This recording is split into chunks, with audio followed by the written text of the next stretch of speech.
രാഷ്ട്രീയം എന്ന് പറയുന്നത് അത് നമ്മുടെ ജീവിതത്തിലെല്ലാം പലതരത്തിൽ നമ്മൾ കടന്നു വരുന്നതാണ്. എഴുത്തിൽ ഉറപ്പായിട്ടും സാഹിത്യത്തിലും എല്ലാം അത് കടന്നു വരുന്നുണ്ട്. പക്ഷേ നമുക്ക് എല്ലാ എഴുത്തുകാർക്കും അവരുടേതായ ഒരു രാഷ്ട്രീയ നിലപാടും കാണും, തീർച്ചയായിട്ടും കാണും.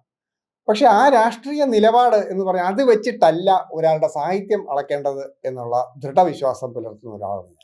ഒരാളുടെ രാഷ്ട്രീയ വിശ്വാസം എന്ന് പറയുന്നത് വെച്ചിട്ടല്ല അയാളുടെ കൃതി, അയാളുടെ ആത്യന്തികമായിട്ട് സാഹിത്യ കൃതി എന്ന് പറയുന്നത്, അയാളുടെ കലാസൃഷ്ടി എന്ന് പറയുന്നത്, അതിൻ്റെ ഒരു ഒരു ആത്യന്തികമായിട്ടൊരു മാനവികതയുണ്ടോ, ഒരു സാഹിത്യ സൗന്ദര്യമുണ്ടോ, കലാപരതയുണ്ടോ. ഇപ്പൊ ഇല്ലേ, എന്തെങ്കിലും ഒരു പ്രചരണം നടത്താനായിട്ട് ഒരു സന്ദേശം എഴുതാനാണെങ്കിൽ, നമ്മൾ അതിൽ പ്രചരിപ്പിക്കാനാണെങ്കിൽ ലേഖനം എഴുതിയാൽ മതി, ഒരു പ്രബന്ധം എഴുതിയാൽ മതി. അതല്ലല്ലോ ഒരു കലാസൃഷ്ടിയുടെ ലക്ഷ്യം എന്ന് പറയുന്നത്.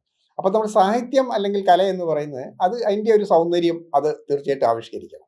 അപ്പോൾ ആ രീതിയിൽ ഈ രാഷ്ട്രീയം എന്ന് പറയുന്നത് അതിൽ കടന്നു വരുമ്പോൾ അതിനൊരു സൗന്ദര്യം, കലാപരമായിട്ടുള്ള ഏത് മീഡിയത്തിലാണോ നമ്മൾ ആവിഷ്കരിക്കുന്നത് അതിൻ്റെ ഒരു സൗന്ദര്യം, കഥയാണോ, നോവലാണോ, നാടകമാണോ, കവിതയാണോ, അതിൻ്റെ ഒരു സൗന്ദര്യം അതിലേക്ക് തീർച്ചയായിട്ടും കടന്നു വരണം. അതൊരു വശം. മറ്റൊന്നുള്ളത്, നമ്മൾ ഈ രാഷ്ട്രീയ പാർട്ടികളുടെ ഈ ഏതെങ്കിലും പ്രീതി പിടിച്ച് പറ്റാനായിട്ട് നമ്മൾ പ്രവർത്തിച്ചു തുടങ്ങുമ്പോൾ അപ്പോൾ നമ്മുടെ സാഹിത്യം അവിടെ വെള്ളം ചേർന്ന് തുടങ്ങിയാണ് അത് ശുദ്ധ കപടമായി തീരുക. അത് നമുക്ക് മനസ്സിലാകും, അത് ഉറപ്പായിട്ടും അത് സമൂഹത്തിനത് മനസ്സിലാകും, വായനക്കാർക്കും മനസ്സിലാകും. ഒരാള് ആ രീതിയിൽ പ്രവർത്തിച്ചു തുടങ്ങിയാൽ. അപ്പൊ അത് ഇടതുപക്ഷമായിക്കോട്ടെ വലതുപക്ഷത്തിന് വേണ്ടി ആയിക്കോട്ടെ, അത് എന്തായിരുന്നാലും, അല്ലെങ്കിൽ ഇപ്പോൾ സമഗ്രപരിവാര രീതിയിലായിക്കോട്ടെ, ഇത് കൃത്യമായിട്ട് അത് മനസ്സിലാകും. ആ രീതിയിലുള്ള ഒരു മുദ്രാവാക്യ സമാനമായിട്ടുള്ള അത്തരത്തിലുള്ള സാഹിത്യ പ്രവർത്തനങ്ങൾ ചേർപ്പെടുമ്പോൾ കൃത്യമായിട്ട് നമുക്കത് മനസ്സിലാകും. അപ്പൊ എന്നെ സംബന്ധിച്ചിടത്തോളം കൃത്യമായ രാഷ്ട്രീയ നിലപാടുണ്ടെങ്കിലും അത് ഈ രാഷ്ട്രീയ പാർട്ടികൾക്ക് വേണ്ടി പ്രവർത്തിക്കുക എന്നുള്ളത് ഞാൻ ഒരിക്കലും അതിൽ വിശ്വസിക്കുന്നില്ല. ഏതെങ്കിലും നേതാവിൻ്റെ പ്രീതി പഠിച്ചു പറ്റി പുരസ്കാരങ്ങൾ നേടുക എന്നുള്ളതും ഒന്നും എനിക്ക് പറ്റുന്നൊരു കാര്യമല്ല. അല്ലെങ്കിൽ അക്കാഡമിയുടെ ആനുകൂല്യങ്ങൾ, സൗഭാഗ്യങ്ങൾ നേടുക, സർക്കാരിൻ്റെ സൗഭാഗ്യങ്ങൾ പല രീതിയിൽ നേടുക എന്നുള്ളത് പലപ്പോഴും നമുക്ക് വിമർശനാത്മകമായിട്ടാണ്. എല്ലാ പാർട്ടികളും പലതരത്തിലുള്ള അവരെയൊക്കെ വിമർശിക്കേണ്ടി വരും. അപ്പം നമുക്കത് ഒഴിവാക്കാൻ പറ്റില്ല. ഇപ്പോൾ വിശാലമായിട്ട് എൻ്റെ ഒരു രാഷ്ട്രീയം പറയുകയാണെങ്കിൽ വിശാലമായിട്ടൊരു ഇടതുപക്ഷം, വളരെ വിശാലമായ രീതിയിൽ ഒരു ഇടതുപക്ഷ മാനവികത ഉണ്ട്. പക്ഷെ അതിനകത്തത് കോൺഗ്രസിൻ്റെ അടിസ്ഥാന മൂല്യങ്ങളും കൂടി ഉൾപ്പെടുന്ന ഒന്നാണ്. അത് CPM മാത്രമൊന്നുമല്ല. ഇപ്പം പ്രത്യേകിച്ച് ഇന്നത്തെ ഭാരതീയ ഒരു അവസ്ഥയിൽ, ഇന്ത്യയുടെ ഒരു അവസ്ഥയിൽ നമ്മൾ ഇത്തരത്തിലൊരു രാഷ്ട്രീയം, അത് മതേതര ജനാധിപത്യ ഒരു രാഷ്ട്രീയം എന്ന് പറയുന്നത്, സോഷ്യലിസ്റ്റ് രാഷ്ട്രീയം എന്ന് പറയുന്നത്, അത് വലിയ വിശാലമായിട്ടൊരു മേഖലയാണ്. അപ്പോൾ അത് ഏതെങ്കിലും ഒരു പാർട്ടിക്ക് അടിയറ വെച്ചുകൊണ്ട് അത് ഒരിക്കലും നമുക്ക് ആ രാഷ്ട്രീയ നിലപാടെടുക്കാൻ കഴിയില്ല. ആത്യന്തികമായിട്ട് അത് കൃത്യമായിട്ട് ഞാൻ സംഘപരിവാര അല്ലെങ്കിൽ അത്ര വർഗീയ അജണ്ടകൾക്കെതിരെ, അത് ഇനിയും ഇസ്ലാമികമാണെങ്കിലും അങ്ങനത്തുള്ള വർഗീയ അജണ്ടകൾക്ക് കൃത്യമായിട്ട് എതിരായിട്ട് തന്നെയാണ് എൻ്റെ നിലപാട്.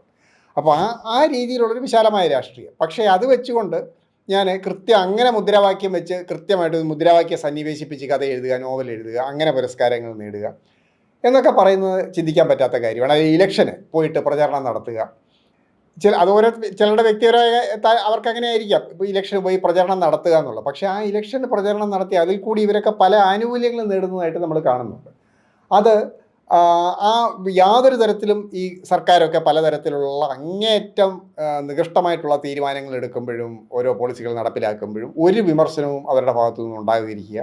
കാരണം എങ്ങനെ അവർക്ക് വിമർശിക്കാൻ പറ്റും? കാരണം അവർ ഈ ഒരു ഇലക്ഷൻ ഏജൻറ്റ് പോലെ, ഈ പാർട്ടികളുടെ ഏജൻറ്റ് പോലെ പോയി പ്രവർത്തിച്ച ശേഷം ഈ സാഹിത്യകാരന്മാർക്ക് എങ്ങനെ അവർക്ക് അതിനെ വിമർശിക്കാൻ കഴിയും? അവർക്ക് അങ്ങനെയുള്ള യാതൊരു ധാർമ്മിക അതിനുള്ള റൈറ്റുമില്ല. അവരത് പണയം വെച്ചുകൊണ്ട് അവർ ഈ ആനുകൂല്യങ്ങൾ പിടിച്ചെടുക്കുകയാണ്. അപ്പോൾ PF മാത്യൂസ് ഇപ്പോൾ ഈ ഏറ്റവും ഒടുവിൽ നിലമ്പൂർ ഇലക്ഷൻ്റെ പശ്ചാത്തലത്തിൽ PF മാത്യൂസ് ഇട്ട പോസ്റ്റൊക്കെ വളരെ, എനിക്ക് തോന്നുന്ന, സംഗതമായിട്ടുള്ള പോസ്റ്റാണ്. രാഷ്ട്രീയം, ഈ ബോർഹസ്, അതിൽ സകരമായ ഒരു കാര്യം, നമ്മുടെ ബോർഹസ് എന്ന് പറയുന്ന മഹാനായിട്ട് ലോക സാഹിത്യത്തിലെ, നമ്മുടെ ആധുനികതയുടെ ഒക്കെ, അല്ലെങ്കിൽ ആധുനികത എന്നല്ല, എക്കാലത്തെയും സാഹിത്യത്തിലെ ഒരു മഹാഗോപുരമായിട്ടുള്ള ബോർഹസ്, അദ്ദേഹത്തെ അർജൻറ്റീനയിൽ അന്ന് പട്ടാള ഭരണം നടക്കുന്ന കാലത്ത് അത് അങ്ങേറ്റം നിശംസനീയമായിട്ടുള്ള ഒരു പട്ടാള ഭരണകൂടമായിരുന്നു ഉണ്ടായിരുന്നത്. അവിടെ അങ്ങേയറ്റം ഹ്യൂമൻ റൈറ്റ്സ് വയലേഷൻസും എല്ലാം നടന്നിട്ടുണ്ട്. പക്ഷെ അന്ന് ഒരു വിമർശനമുണ്ട്, ബോർഹസ് അദ്ദേഹം യാതൊന്നും അതിനെതിരെ പ്രതികരിച്ചില്ല എന്നുള്ളത്. അദ്ദേഹത്തിൻ്റെ കൃതികളിലും അങ്ങനെയൊന്നും പ്രതിഫലിക്കുന്നില്ലായിരുന്നു എന്നുള്ളത്. പക്ഷേ ഇതുകൊണ്ട് ബോർഹസിൻ്റെ കൃതികൾക്ക് യാതൊരു ഒരു കോട്ടവുമില്ല. അതിൻ്റെ സാഹിത്യ മൂല്യം എന്ന് പറയുന്നത് അതിഗംഭീരമായിട്ട് എക്കാലവും തുടരുകയാണ്. അത് അതിൻ്റെ ആ ഒരു സ്പേസിൽ അത് ഗംഭീരമായിട്ട് തുടരുകയാണ്. അപ്പോൾ ഞാൻ പറയുന്നത്, അങ്ങനെ കൃത്യമായിട്ട് ഓരോ കാലത്തും ചിലർക്കത് അങ്ങനെ ആക്ടിവിസ്റ്റ് രീതിയിലുള്ള രാഷ്ട്രീയം ഉണ്ടായിരിക്കാം, ചിലർ ആ രീതിയിൽ അത് പ്രതികരിച്ചെത്തിരിക്കും, ചിലർ അങ്ങനെ തെരുവിലിറങ്ങി പ്രതികരിച്ചെത്തിരിക്കും. അതല്ലാതെ നമ്മുടെ ചിലരുടെ കൃതികളിലൂടെ ആയിരിക്കും, ഞാൻ വിശ്വസിക്കുന്നത് അങ്ങനെയാണ്, കൃതികളിലൂടെ, നമ്മുടെ എഴുത്തിലൂടെ, നമ്മുടെ അത്തരത്തിലുള്ള അതിനുള്ള പ്രതിഷേധങ്ങളും വേദനകളും എല്ലാം ഒരു സ്വാഭാവികമായിട്ട് ഇതിലേക്ക് കടന്നു വരിക എന്നുള്ളതാണ്. ആ രീതിയിൽ അത് രാഷ്ട്രീയം അതിലേക്ക് കടന്നു വരിക. പക്ഷേ അതിനപ്പുറം ഈ പറഞ്ഞ പോലുള്ള നമ്മൾ ഈ പാർട്ടി പ്രവർത്തനം എന്ന് പറയുന്ന രീതിയിൽ ഈ രാഷ്ട്രീയത്തിലേക്ക് എത്തിച്ചേരുക. അതിപ്പോൾ സമീപകാലത്ത് ഇത് കേരളത്തിലത് ഇപ്പോൾ ഒരു എന്താ പറയുന്നത് LDF എന്നും UDF എന്നും പറയുന്ന രീതിയിൽ, പിന്നെ അപ്പുറത്ത് സംഘപരിവാരത്തിന് ഇവിടെ അത്രത്തോളം അതിന് ഒരു വളക്കൂറില്ല. കേരളത്തിൽ സംഘപരിവാരം പറഞ്ഞുകൊണ്ടിരുന്നാൽ ഇവിടെ വലിയ മാർക്കറ്റ് കിട്ടുകയില്ല.